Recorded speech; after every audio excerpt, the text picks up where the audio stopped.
हमारा विषय चल रहा था उपयोगिता विश्लेषण।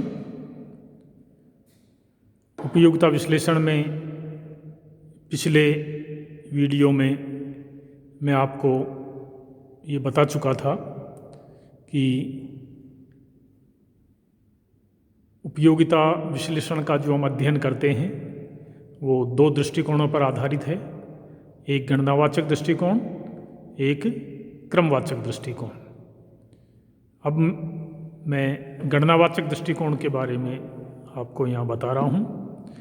गणनावाचक दृष्टिकोण ये जो अप्रोच है ये अर्थशास्त्री अल्फ्रेड मार्शल के द्वारा दी गई है।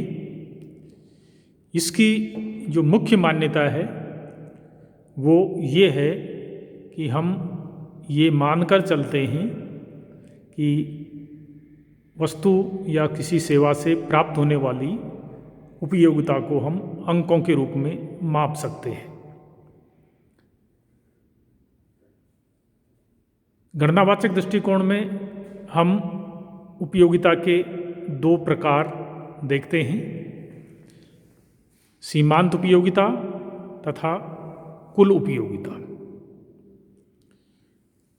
सीमांत उपयोगिता किसे कहते हैं? ये देखिए, सीमांत उपयोगिता कुल उपयोगिता में उस वृद्धि को बताती है कि उपभोग में वस्तु की एक इकाई की वृद्धि के परिणाम स्वरूप होती है। अब यहाँ दो चीज़ें आप देखिए, ये कुल उपयोगिता में होने वाली उस वृद्धि को बता रही है जो उपभोग की जा रही वस्तुओं की मात्रा में एक इकाई की वृद्धि के परिणाम स्वरूप होती है। यानी हम ये कह सकते हैं कि सीमांत उपयोगिता कुल उपयोगिता में होने वाली वह वृद्धि है जो उपभोग की इकाइयों में एक इकाई अतिरिक्त ऐड कर देने से हमें प्राप्त होती है।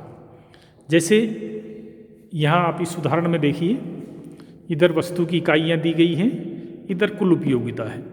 यानी 4 इकाइयाँ उपभोग की जा रही है उपभोक्ता के द्वारा, तो कुल उपयोगिता 100 इकाई उसको मिल रही है। अगर 5वीं इकाई उपभोक्ता उपभोग करना शुरू कर देता है तो उसकी कुल उपयोगिता 110 इकाई हो जाती है। इसका मतलब मार्जिनल यूटिलिटी जो होगी वो इन दोनों का अंतर होगी और वो है 10।